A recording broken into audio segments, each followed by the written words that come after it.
What is going on in the world today? The entire story of Jeffrey Epstein and the secrets that he kept are finally being revealed. After all these years of silence, we finally have some names to put to the faces, and we know now who was really behind the scenes, controlling everything and pulling the strings. It's time to find out. Who were the clients of Jeffrey Epstein? Welcome to my channel. Don't forget to subscribe if you haven't so you won't miss any new videos. Jeffrey Epstein's island Little St. James is more than just a sex island. There's a lot more going on here, and it looks like there's even more to the story than we ever could have imagined.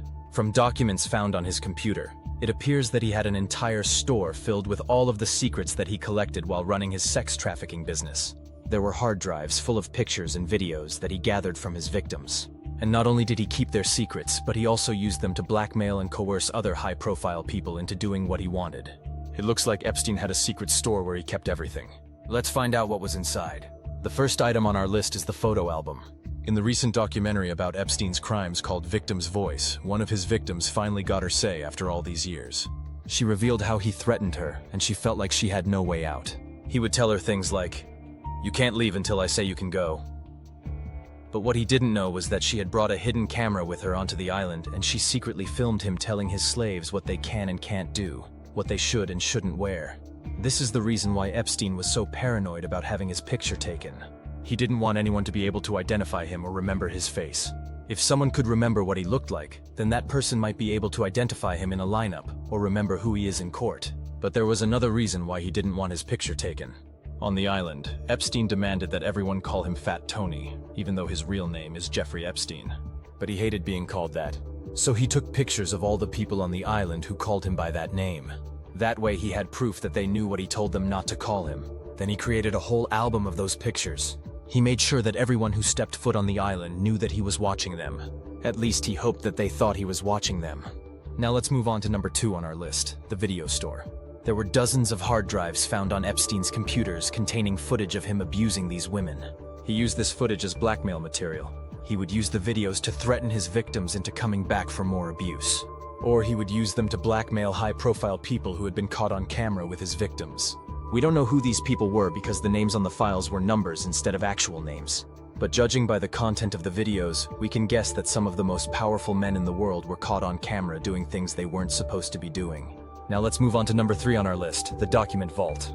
When the FBI searched Epstein's apartment, they found hundreds of boxes of documents. Some of the documents contained handwritten notes from Epstein, while others were printouts from his computers. They found messages between him and his employees on the island, flight logs, financial records, phone numbers of his victims, and even some strange diagrams that nobody can figure out. One of the most interesting things they found was a book with the names of all the employees on Epstein's private island. Next to each employee's name was a handwritten note detailing what each person did for him and how much money they made per year. For example, one of the employees was paid $75,000 per year to take care of the horses. Another employee made $100,000 per year working in construction, and the highest paid employee made $300,000 per year for being a pilot. These handwritten notes were probably used as blackmail material as well. Let's move on to number 4 on our list, the contact list. Everyone knows that Epstein was friends with some very important people. His client list included former presidents, senators, and billionaires. But we didn't know that he had also reached out to members of the British royal family. His contact list had the name of Prince Andrew, Duke of York, and several numbers listed next to it. What is shocking is that one of the numbers listed next to Prince Andrew's name was his mobile phone number. And that wasn't the only royal on his list. He also had the contact information for Sophie, Countess of Wessex, Queen Elizabeth the Queen Mother, and Princess Margaret. It's unclear why he needed to have their personal contact information, but many believe it was so that he could blackmail them if they ever tried to go against him. Next up on our list is the security footage. When Epstein was arrested in 2019, the police raided both his Manhattan townhouse and his apartment on the Upper East Side. They went through every inch of both apartments and found a huge collection of security cameras and monitors. Every room had at least one security camera mounted on the ceiling, and there were monitors set up everywhere to display the live feeds from the cameras. He even had a camera in the bathroom. It's safe to say that nobody had any privacy when they were at his apartment. But the crazy part is that all the footage was recorded over whenever it was full. It wasn't just saved and kept on top of other recordings. So there's no way to know who came and went from his apartment during the times that he was abusing these girls. Next up on our list is the red binder. When Ghislaine Maxwell was giving her testimony in court, she said that she had never seen Epstein's infamous black book. However, she did admit that she saw a red binder on his desk one day, and when she asked him what was in it, he simply told her that it was nothing. According to Maxwell, she opened the binder out of curiosity and saw a list of names. Although she couldn't recall any of the names, she said that some of them were recognizable. What makes this strange is that Epstein's black book was the one that everyone was talking about. The media, the investigators, and even Maxwell herself said that she never saw this book, but she saw a similar red binder. Finally, let's talk about the plane logs. Epstein was known for flying around the world on his private jet. He would travel to different countries to meet up with his victims, or he would bring the victims to him on his private jet.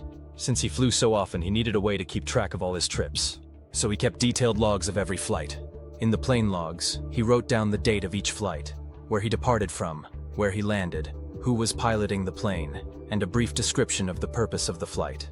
One of the most disturbing things about the logs is that almost every entry had the words "delivering a load" written next to it. We don't know what exactly this means, but it's safe to assume that it has something to do with the victims. Thank you for watching. Which of these items shocked you the most? Let us know in the comments below. Make sure you hit that subscribe button so you don't miss any new videos.